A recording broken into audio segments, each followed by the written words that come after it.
Welcome, everybody. Thanks for being here. And sorry for keeping you waiting. In the old days, in my days, the idea of mobile music was this.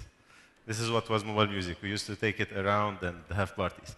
And among us tonight are 4 people from 4 companies who are redefining all of this. This is still good music, but this is not the only mobile music that we have.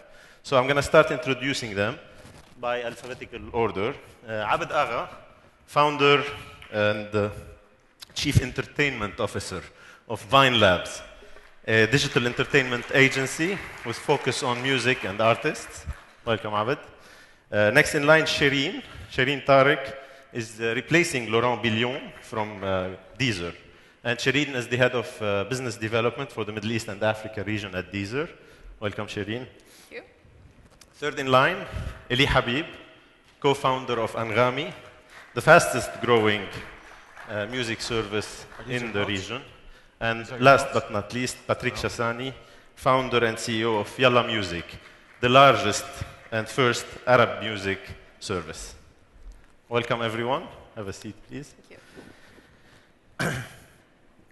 So I'm going to start by, asking you each to very briefly introduce yourselves and mainly the companies and what you're doing. And then we'll kick off with some questions. So, Abed, why don't you go ahead? So, we're a digital entertainment agency. We started about a couple of years ago, and we decided back then to really look into the different entertainment sectors and see how we can contribute. We found a lot of issues in the different entertainment sector, including broadcast, including music. So we decided to come and provide value as much as possible. We put mobile first, so we decided to empower broadcasters like NBC, like Rotana, and others, along with artists, who's basically mobile execution. So we went straight to the consumers. We started generating traffic around the mobile applications, and that proved very powerful for us. Across the mobile apps that we've done, we generated about 6.5 million downloads. That's 6.5 million music fans in the region. Very good. So, Abed, you're dedicating on specific apps per channel or musician. Correct. Correct. Shireen, allegedly, Deezer invented music streaming. Can you confirm? Someone did that before me, a youngest guy who today is 20 years old. Well, Deezer is the leading music streaming company in Europe. We are now in Middle East and Africa. We are open in 182 countries. We have 26 million subscribers. 3 million are paying subscribers. So we have like 20 million tracks, music from everywhere, international, Western, Oriental, Bollywood. So we have quite a lot of library in music. Very good. Eli, why don't you tell us about Anghami? Hi, Ziad. So Anghami is a music streaming service that we're mobile first. We're mobile only for the time being. We'll be launching our web interface in the coming months just to help people that are on the desktop to listen more. Anghami focused on the Middle East mostly. We have all the international labels and the local labels available for all that region, but we're spanning Arabic music across the globe.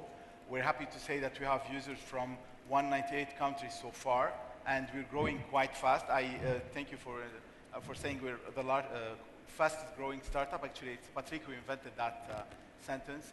The point is that right now we're over 780,000 subscribers. We launched our premium service just recently to enable people to not just stream, but actually download music. I like the sample of the video. There were 5 people in the sample. They were asked them about paying, and one of them said, I'll pay. That's 20%. 20% is the way to go, and we're happy to be on board. Very good. Patrick, you confirmed that Deezer invented music streaming and that Anghami is the fastest growing service. So why don't you tell me about Yala? Yes. So, Good for you, Patrick. I started Yala Music 3 years ago, and the service went live 1 year and a half. It's only Arabic music, but the idea was to build the biggest Arabic music service in the world. So we don't have international music yet, but we digitize maybe half of the library manually. It means that we scan the cover, rip the CDs, put all the metadata. So I think at the end it's like a Wikipedia of Arabic music. So and after we extend to artist digital management, and we sign with Elisa, Nancy Ajram, and we provide. So it's kind of Vinelab done. We provide mobile applications, and we manage YouTube channels, Facebook, Twitter accounts for artists. Very good. So I'm going to touch upon the first point that Eli highlighted, which is the number of people who are actually willing to pay versus everybody else who's looking at music or listening to it or buying it for free. And Eli, you're saying 20% is a good number. It seems low. Why are you saying 20 is good? What are the numbers today?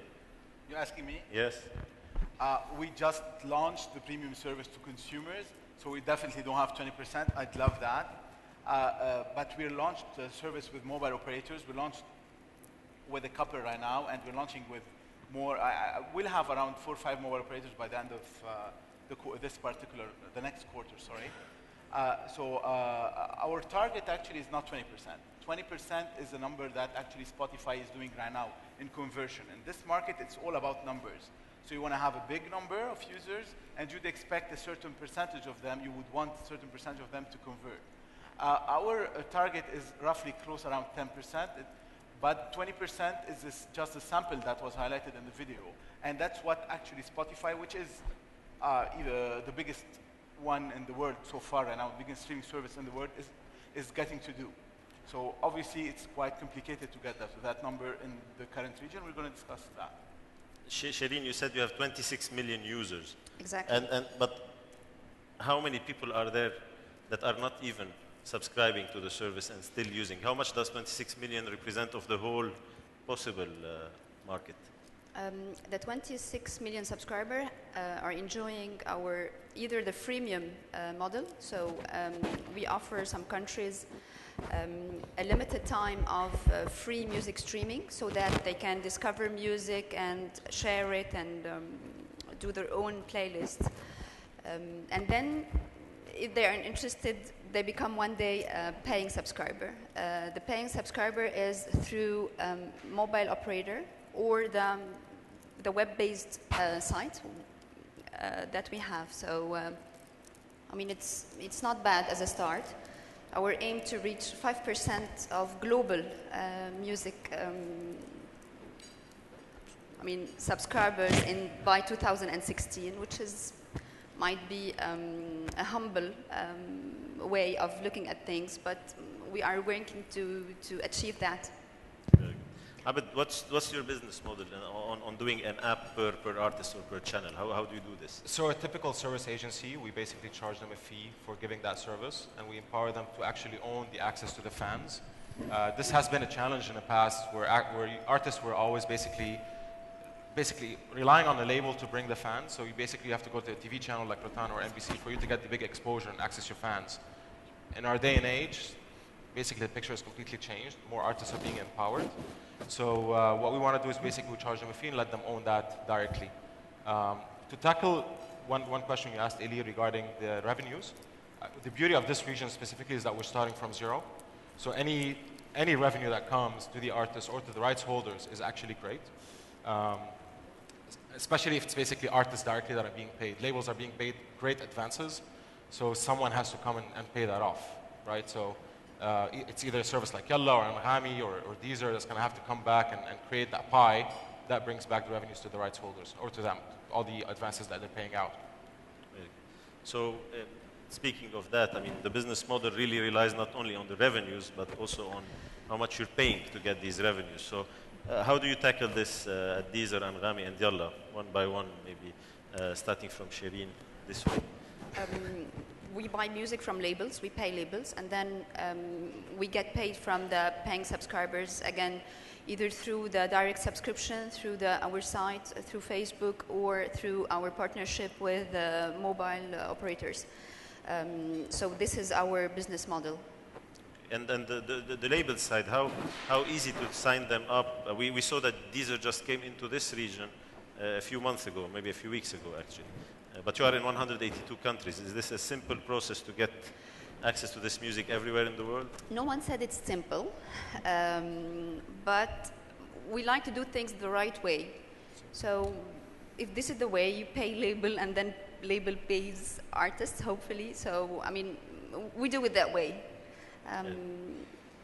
And for you, Eli, as a comer from the region, how does so that? basically, the most commonly asked question to Anghami is, how exactly would you manage to get all those labels to sign in? Anghami will have around 4.8 million tracks by May, which is relatively to our age, is quite huge. I mean, iTunes didn't get that many tracks in 8 months from after starting. The point is, we really treat the labels and the artists as our preferred partners. We do have we're in the middle. We're actually a middleman bridging artist labels to consumers. So both of those are very much important entities for us. So we did take care of making sure that we pay every artist or every label or artist or any publishing rights.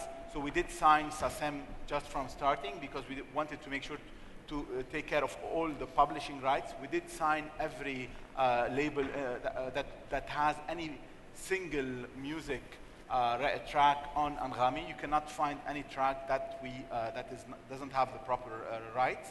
And if by any chance someone decides to change the rights, we just take it off immediately because we really make sure that our behavior with artists and labels just creates a karma of Anghami, and it all will radiate basically to the ecosystem. Music for us cannot be totally free because we end up paying for it. I mean, if we're paying for it because the artist has to, create music needs money and the label has to promote the artist and all of that, it's just a cycle that we're part of it, and we're making sure to actually, as Abed mentioned, generate digital revenue for the labels and for the artists. That revenue was mostly lost, and all of us over here are trying to create that, add value to the cycle. Exactly. If I just may comment and confirm what Eli is saying, it's a part of your respect to the artist and to the label. You cannot just take things, nothing is for free these days. So,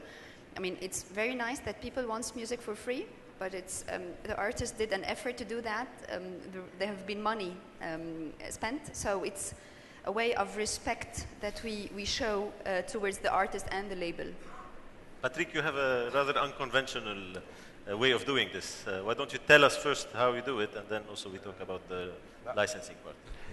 So there is a big difference between Deezer, Arami, and Yala Music because they try to, they talked about premium service, and so maybe we can talk about conversions and how much revenue they will get from the end users. But I mean, I started 3 years ago, Yala Music, and I travel all over the Arabic countries, and it's almost 100% piracy. So I don't know who will pay for music, but personally, I don't know people who are ready to pay for music. So maybe when you ask someone, you made a poll, and you say, oh, maybe $5, $10, $15, whatever, but I don't know these people. I don't know them. So maybe, so the idea was to create a disruptive business model and provide music for free. I mean, on the web, on the mobile, on tablet, anywhere. And with, so like YouTube, I mean, the business model of Yala, it's not like Spotify or Deezer or Arami, it's more like YouTube. It means that it's advertising based. So you can download a track for free, but you will have to watch a video pre-roll between 10 and 30 seconds, and after you can use the track inside the mobile applications, so it's with DRM, or even through the web. We sign agreement with more than 450 labels.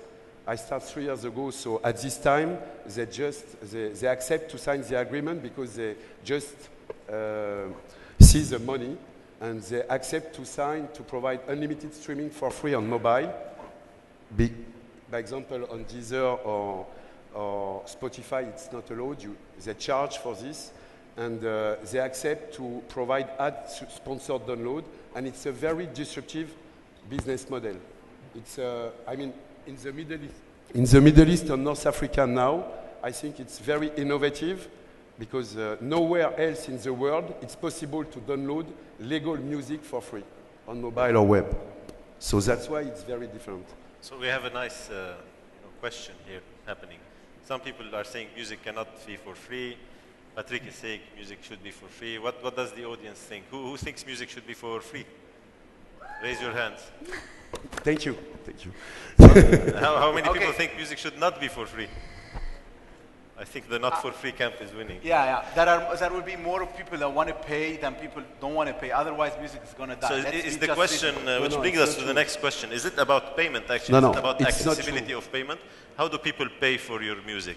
No, but the point is how much revenue you will generate from monthly paid subscription or advertising.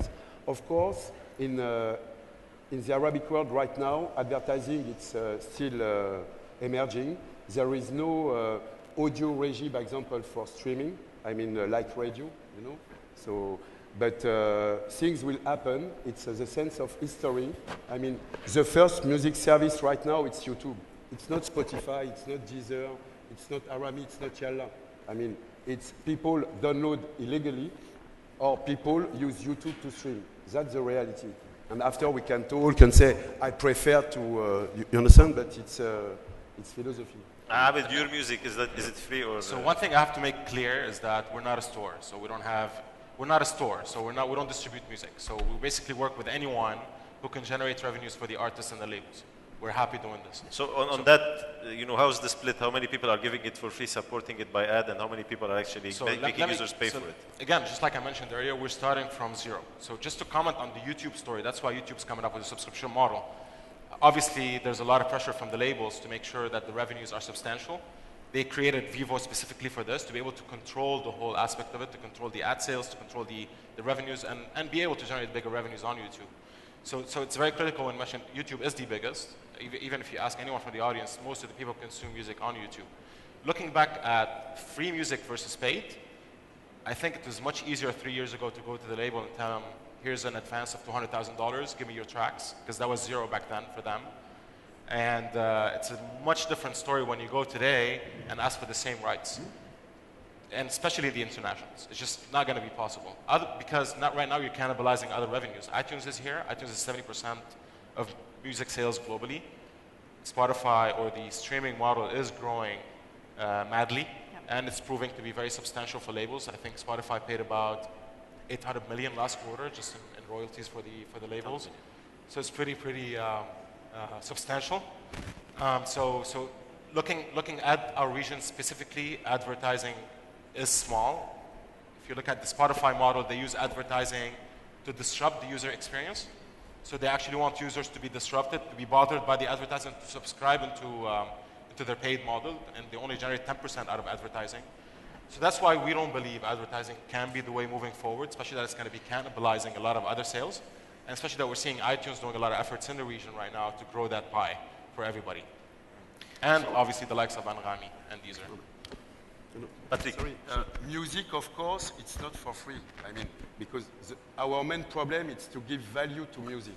But I mean, it should be free for the end user because you live in a world where there is 100% piracy. So there is a transition, I think. So first, we need to give value to music. But it doesn't mean that it's free for the end user, that there is no money for labels, independent artists, because we charge for each download. I mean, we charge the advertisers, and we share the revenue 50-50. So when I was talking about music for free, it's music for free for the end user, okay? I'm not talking about... I'm going to jump to a new topic, but before that, I open the floor for one question from the audience. One question, who's the quickest person? Hands up here, stand up, stand up, stand up. I know there is an issue with exclusivity with content. I know that's the case, at least with Anghami for now, but my question comes over the issue of exclusivity wars, the potential war between the 3 or 4 of you or whoever over exclusivity over content. which is very worrisome because that's where the fat checks start to be written. You will start spending money over exclusive content, and that's where the war will be, which worries me because then you will not provide a convenience for the end user. Hold on one second. Just let me finish. You're and answering then your question. we will go back to piracy. Why don't you work out some sort of a deal where it's the same content, but you compete over the platform? Who provides the best platform? I mean, exclusivity over content is a big issue, and it will drive the end user away. So I think, from talking a little bit yesterday between all of us, we all agree that all what we are doing is maybe 0.0001% of the whole market. Yeah. And actually, the only disagreement was on how many zeros there is, but before the... so it's a good question, and partly the answer. Why don't you team up? No, can we... Sorry. Who wants to take it? Shireen was before you. Yeah. I agree with you that only content is not the main issue for the end user to choose a music streamer than the other. That's why we never claim that we have the exclusive content of X or Y of the labels.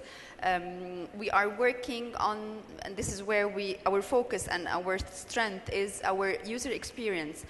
The fact of having your playlist anywhere and everywhere, on every device, mobile, TV, radio, you have the same playlist wherever you go. If you are a Deezer Premium Plus subscriber, you have the offline mode, so you can access your playlist even in the plane if you want to do this. I mean, we are working on our application and our solution. We are offering innovation, and we never claim that only because of the content we are the leading mobile streaming company. And thank you for this question. Yeah, the question was addressed partly to us, so that's why I thought I have to answer. No, you have to, but she raised her hand. Right. So basically, content is very valuable. I mean, labels would actually be fine if we could run a ad-supported service whereby we're paying them their dues. It'll be probably fine with them. Why not? As long as I get the money. This is not the case. I beg to differ that we can unfortunately not run a sustainable service that has legal music from both Arabic and international catalog and run it only on ads. If that would be possible, then great. I welcome Yala's initiative on that, and that's great because we're hopefully all working against piracy. I mean, piracy is the number one, and we'll come far number 1,000 or 2,000, something like that. So right now we're all focused on that. If we could do a service that we generate advertising would support it enough, that would be great. But so far I'm not seeing ads being that big in the mobile, in that part of the world. We look forward to that. In Anghami, you can use a service for free to stream. We don't block the user on doing that. It's available. If you want to download offline, take it on the plane, so on and so forth, that you have to pay for it. The value that we provide in having exclusive content isn't because we actually want to have, we're telling the user, if you want to listen to that, you have to come only to us or something. It's actually because the labels trust us and give us content because they know that by giving content to Anghami, Anghami is monetizing it and paying the dues for it. So that's why right now we have Platinum Records, which is part of MBC Group, which we have a partnership with. This content is provided only to Anghami so far, and we have deal with Rotana on several territories to have also legal rights on Anghami.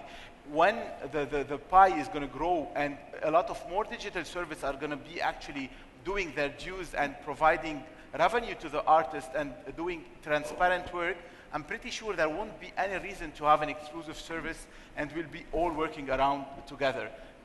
Guys, what we want to do is we want to get music across everybody, but to do that, it costs money. Hence, we need the revenue coming from consumer, mobile operator. That's why Anghami launched a week after launching. We launched with the first mobile operator, simply providing a bundle of a service whereby a user would get voice, data, and Anghami on top of it, but the user is paying, and the operator is paying for us. The user is paying for the bundle, is not paying for Anghami. So same as Patrick was saying, for the end user, it is for free in that case. And we look to making more of that, whereby on the end user doesn't really pay, but someone really pays for it. And that's not going to be the advertiser. Here where we differ, it's not going to be the advertiser, it's going to be supported by maybe your local mobile operator. We're working with a lot of mobile operators on that, and I'll have more time to talk about payment, I guess. We'll talk about payments next. I'm going, yes. So just, so exclusivity on content, it's a big issue. It's a really relevant question. So I think there are 3 points. So the first point is that personally, I don't believe in exclusivity on the internet, I mean, for digital content. Because we can talk about pre-releases, by example, for 1 week, 2 weeks. But as you know, I mean, 24 hours, not 24 hours, sometimes even before. I mean, even if you say that you have the exclusivity, you can find on Android website, I mean, so fast and so quick. So I don't believe really in exclusivity for digital content. And the second thing is, of course, it's a question of labels, because some labels ask for a lot of money. So as a distributor, I mean, we need to find a sustainable business model to become profitable. So sometimes we cannot provide the content. So it doesn't mean that it's exclusive, but sometimes, like even for Spotify or Deezer, they have to face the same problems. Some content is not available on their platform. So, and the third point, it's, of course, I will be happy to partner with ArabNet and Deezer to find a way to kill piracy and to solve the supply chain. Yeah, no. So speaking of supply chain, I give you a chance to answer the question, and also okay. I will move with you. So to the I next topic. echo Patrick's opinion about exclusivity being an issue. I hope they apply the same way with their exclusivity with artists. So I hope that applies across the board. No, because okay. I see your point. So that's okay, one point. I don't believe in exclusivity for content, but I believe in exclusivity with artists. Because at the end of the day, I mean, it's the value, it's the artist. And this was exactly actually my next question. So let me how do we do it? I'd like to add one more thing, please. Do you do it directly with the artists? Yes, that's right. How does that happen, and why is it better or worse? So in terms of exclusivity with artists, when you have a store on the side, there's a major conflict of interest, right? So assuming the artist make the bulk of his money from iTunes, and you're partnering with Yalla as an exclusive partner, Yalla is more interested to push Yalla Streams, which is a free stream, which might be much lower revenues than what iTunes can provide. So here's the conflict of interest. So that's one. Speaking of exclusivity with labels, there's, I think labels were always looking, that's to answer Faris' question, labels are always looking for the right partner to deal with. Somebody needs to be, they need to be working with a partner who can actually make sure that they can scale and they can really help them kill piracy in the market, because piracy is the ultimate enemy of everybody here. So, however, moving forward, when Deezer comes in and puts the checks on the table, and Spotify comes in and puts the checks on the table, the story is going to be completely different. I'm pretty sure they're going to go and take those checks and break those exclusivity contracts. However, it does give some leeway for the exclusive holder to actually basically take the first right to market. Okay, Abed, you have a catalog of different apps that are representing different labels or channels or whatever. How are these being discovered by the users? I mean, it's not such a simple thing to just open an app store and find it. Sure. How does it happen? So there are multiple ways. I mean, our first case study was with Miri and Faris. We've done a lot of activations to make sure that the app gets actually downloaded.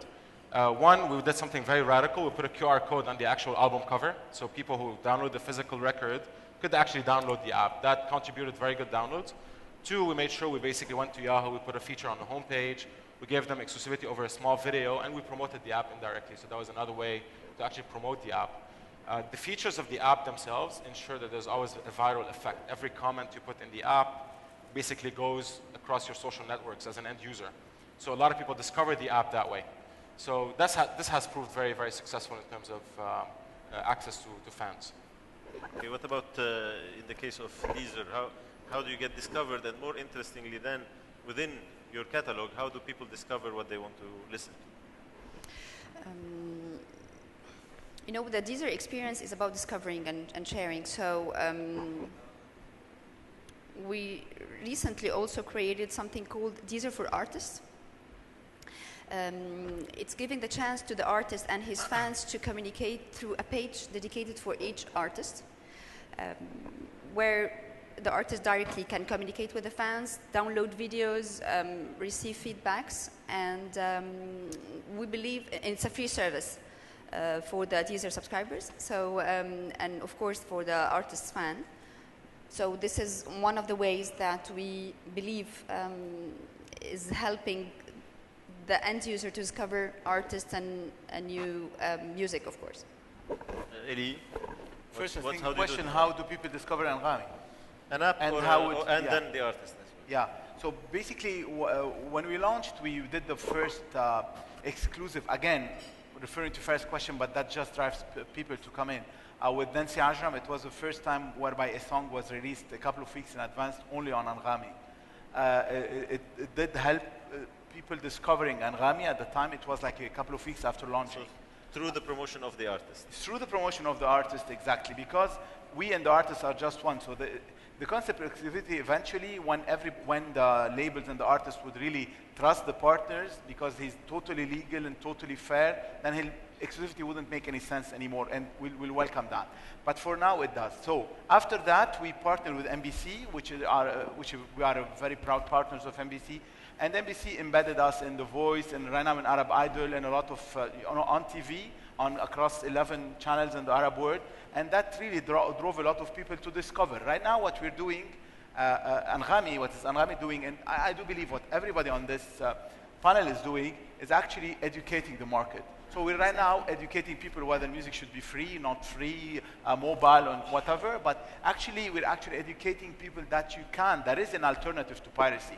How Anghami started was simply because two people, me and Eddie, my partner over here, so we're sitting saying that we don't have an ability to listen to music in that world. It was a year ago. There was no alternative to we needed to pirate, because if I want to listen to the latest album of, I don't know, whatever it is, I would have to actually go through a variety of sources to find that album. There was no Deezer, there was no Spotify, there was no iTunes, there was nothing. Yet. So when at the time, exactly, yeah. That's what I said, there was no. So the point, at the time, I had no ability to, to listen to the latest Lady Gaga other than actually pirating it. Same thing for Elisa. So what we did was we decided that we want to try to get the legal start over here. And then when we started Anghami and we got people to flock, obviously, again, through NBC's help, we discovered that iTunes came after. And that just validated our model, that actually this is the time to provide such a service in the region. And then Deezer came in, just adds validation to allow us to educate more everybody around music. Within Anghami, we're innovating, right? Anghami is a service done in Beirut by Arab people, mainly for Arabs, with the Arab culture, with the Arab mentality, and trying to grow into a service that's sustainable within the Arab world. What we're doing, we're innovating across several services. We've built all our engines internally. The discovery engine that we have right now does a lot of stuff, basically from discovering your Facebook feed to discovering whatever music you have on your phone and trying to get you similar artists. And we're releasing a new engine whereby we're discovering you similarities between you and other people that you should follow, the other profiles or your friends. We're allowing you to discover your friend's profile, not just profile, I mean feed, what they're listening to. And so we're actually scouring your social network and your phone and trying to give you better things. The new engine will allow you to find other people which have similar tastes, and you actually use them to follow more music. Patrick, Yala, how do we discover Yala, it? Yala. So the question was how people discover Yala. So it was a different strategy. The idea was not to spend advertising to promote the service, but I mean, in each startup, internet startup, the most important is the customer cost, the acquisition cost. So the idea was to invest in money for artists. So we start 1.5 years and to provide free digital management for artists. And we're going to launch now in less than 3 months a free direct-to-fan marketing platform for artists. So the idea was like Deezer, it's kind of a Deezer for artists, or it's When did you start that? Deezer for artists. Within No, yeah, 3 months. I mean, 3 months, okay. After In Deezer less than is 3 for months. artists? No, but Okay. it's already available, but not open to the public. So the name will be Yala Backstage. So because we anticipate the future where artists will be produce music for themselves. Because at the end of the day, we talk a lot about artists, but the money goes to the label. You need to, I mean, I assume that everybody knows that when we sign digital distribution agreements, I mean, money goes to Rotana, to Melody, Mazika, MBC, I don't know, or aggregators like, I don't know, Kanawat, but not always to the artist. So we trust the idea the with labels. Yalla. Hopefully, we trust the labels, you know, that they pay Okay, them you back. trust the labels, but you live in the Arabic world, so okay. If you don't Trust trust, the I mean, labels. it breaks the No, cycle. I trust the labels, Arabic but world most is of the a- time, the labels sign a fee. It's not a revenue share basis. So, of course, I trust the labels. I sign more than 400 digital distribution agreements, so I trust them, and I pay them a lot. So, but they negotiate a fee with the artist. So the idea with the Yala Backstage and even with the Yala Music Service, or even through white label solution or for digital management, it's based on revenue share. So at the end of the day, I hope the artist will earn more money and they can produce more music. So just one more thing, it's we signed already 25 exclusive digital management agreement with artists like Elisa, Nancy Ajram, Areb Alama, and So you sign directly with the artist? exclusive, for 5 years. So it means that Elisa on YouTube, Elisa on Facebook, Elisa on Twitter, Elisa through her mobile applications, even if Rotana, if her label, okay, the image of Elisa, it's exclusively managed by Yala Music Service. The image of Nancy Ajram, it's exclusively managed by Yala Music. I invest all my marketing budget, not in TV channel. I didn't partner with TV or radio or whatever, but I invest all my marketing budget for the artist. I have So 10 you people. paid- I have 10 people So you every paid day. for the artist? I have 10 people every day, and it's, the team is growing because we sign now more and more. We develop all online tools for the artist to monitor, to share the revenue, to get the royalty, for payment and everything. And there are a lot of artists asking, please, I would like to be part of the Yala Music Network on YouTube, on Facebook, and everything. But right now, we cannot answer all these artists, but in less than 3 months, we will be available maybe to scale. I mean, at 50, 100, 150 artists, we can manage digitally. Abed, this is also part of your business model, And it's right? a very big difference with Let's a hear it from standard Abed. distribution music service, like Spotify, Deezer. Abed, you sign up and you do specific apps for specific artists. How does that happen? So- Where is the label there? I'm not sure artists are actually aware of this exclusivity. Obviously, they have signed it. I don't know what they've signed on, but they're actually talking to us and they're working with us. So it's quite surprising. And it's working very well for us at the same time. So we're actually making money, we're making them money. So it's quite a successful relationship. Again, I do believe in exclusivity for the artists. When you have your own store, is a big conflict of interest. It's good that somebody can come in and help the artist really do everything that Yalla wants to do, which is great because they empower the artist more to be in direct relationship with the fan. So it's actually very powerful for the artist. It's just that issue of exclusivity versus having your own store is being a question mark. I changed topic again. Before that, one question for the audience who wants to take this question. The gentleman there in the back, he was asking before. Stand up so she can see you. Everybody has been talking about the change the user needs to make, but reality is 10 years ago, it was the label that was so scared of the internet, and the major change has been done by the labels.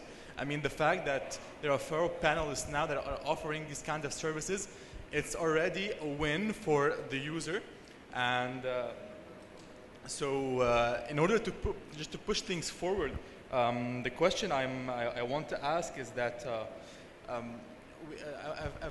Patrick touched on a very good point. Is that at the end of the day, it's the labels that are being paid, and what I have observed mostly is that independent small artists are more and more willing to share their music for free, while it's like the big cats on the playground that have been very stingy and like very protective of like their multi-million-dollar revenues. So this, I just want to comment on that. I mean, so, let's ask the panel: are your artists willing to give their music for free?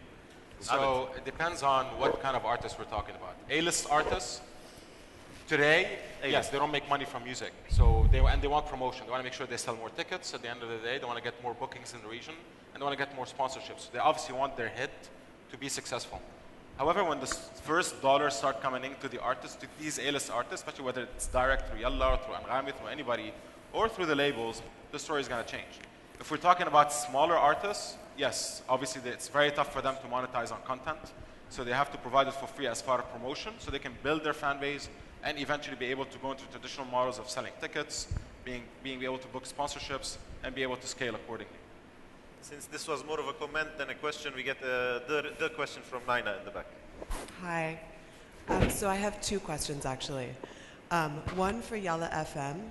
Can you just speak to the breakdown in your revenue between that which comes in from streaming and that which comes in from working with artists directly? And then my second question is, when it comes to Yalla's ad-driven revenue model versus Deezer's subscription model, and Anghami can probably speak to this, how long did it take each of you to become profitable? Okay. So the first question, Patrick, the split between the revenue that you make from streaming versus downloads, ads versus buying, and then how much it took you to get profitable?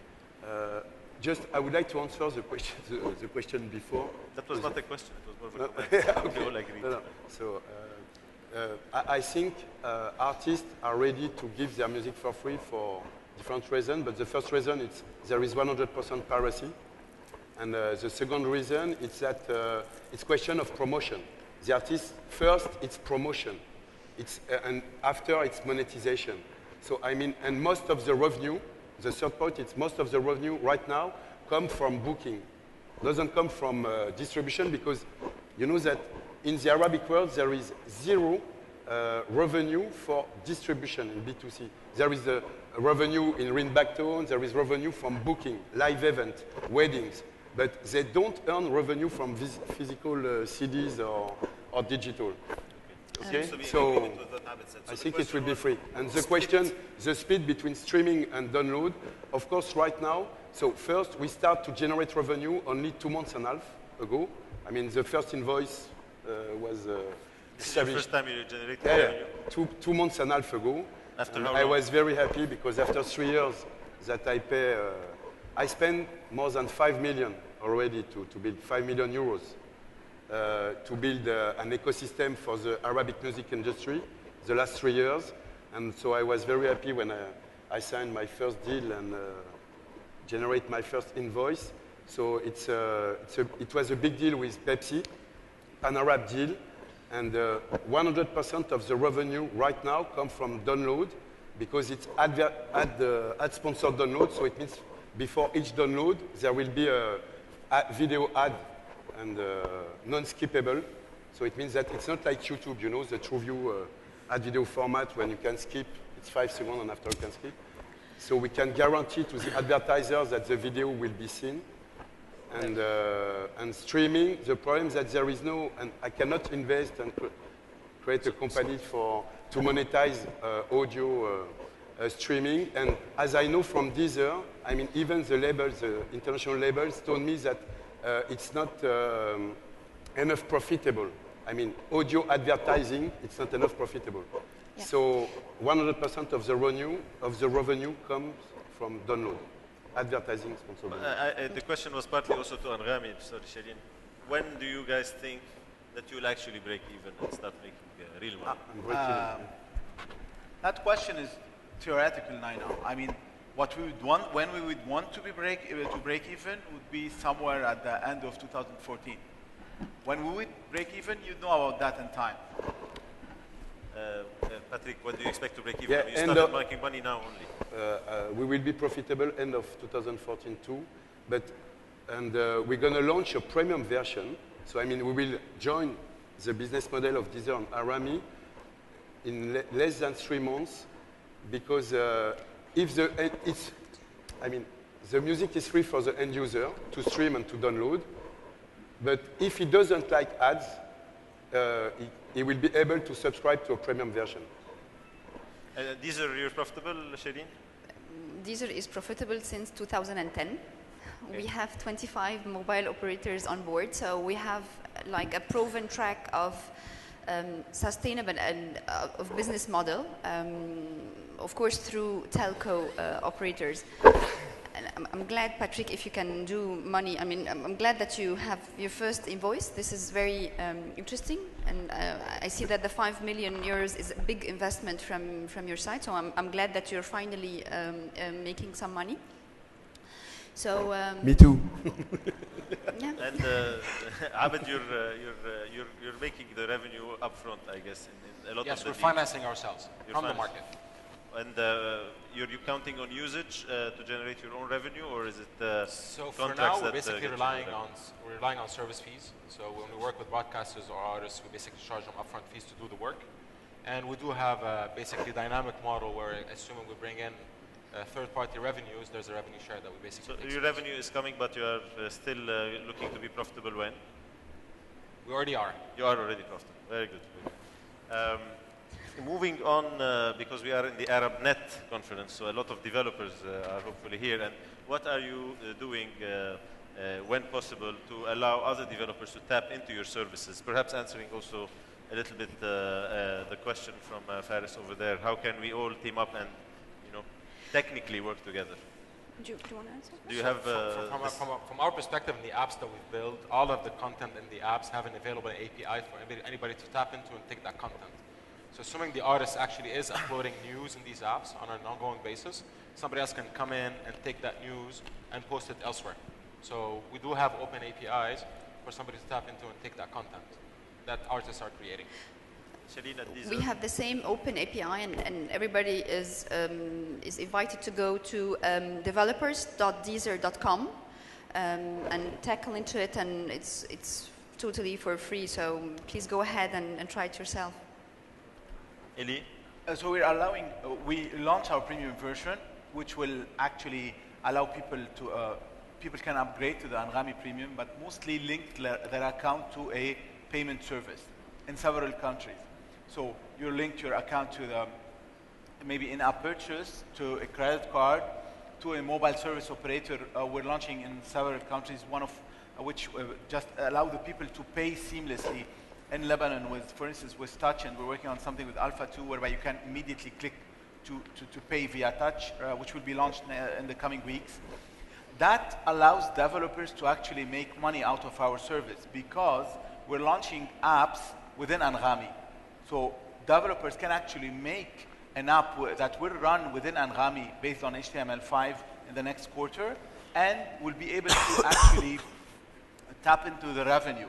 So I can provide an app that would be actually charging users to, I don't know, buy tickets for the artist that he's been listening to because they're coming to town. Guns N' Roses are coming to town. So because in Anghami, people are using Guns N' Roses, the artist will be able, the app developer can actually have an app whereby he's going to sell a ticket based on whatever top artist that user is on, and actually simply integrate within our payment system, because we made that particular loop. So that's a new revenue, a new stream. Yes. But in this case, when a ticket gets sold, how much will the main store take as a percentage revenue of that? How much will you take and what's left? It's not on the Apple Store. This one will not work on the App Store. It will work on the remaining devices. Okay. That on the apps, on the App Store, and this particular ticket thing that you just mentioned, Apple would take 0% out of it, because it's not a digital ticket. If you're selling a digital service on the App Store, you will have to go through the app rules, the iOS rules. But because if you're selling a physical thing, Apple will take 0% of you, and it goes directly through our credit card system or operator billing system or that. The point is, we're opening up our API to allow we are actually a big data company. We are a music company, but then again, we are a big data company. What is big data is we have a lot of users using our app across a lot of countries, streaming a lot of artists. We know that. We know when did you stream that particular song for X artist, when did you download, what song you liked, what genre, whether you like music, jazz music or tarab or whatever, we know all that. So this is the data that we will be providing actually to our partners to actually target their users. I mean, I can tell you if Amr Jab is launching a new CD, then again we can immediately target all the users that have listened to Amr Jab or anything similar to that pop Egyptian style of music. So we're really actually building on top of that, and the apps is going to be our next iteration to add in the platform. Patrick, how do you work with the developers? So right now, Yala Music provide an API for advertisers. By example, Pepsi provide the mobile applications and use our API to provide streaming inside. Maybe you saw the advertising Yala Now on everywhere.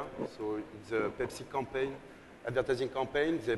There is a mobile applications, and they use our API, but we provide API for radio or TV or media partners, so they can embed playlists, by example, on their website, and or we provide an API for Facebook fan page. By example, if you have a radio or magazines, or if you want to animate your Facebook fan page, you can create your playlist and add the Yala app on your Facebook fan page.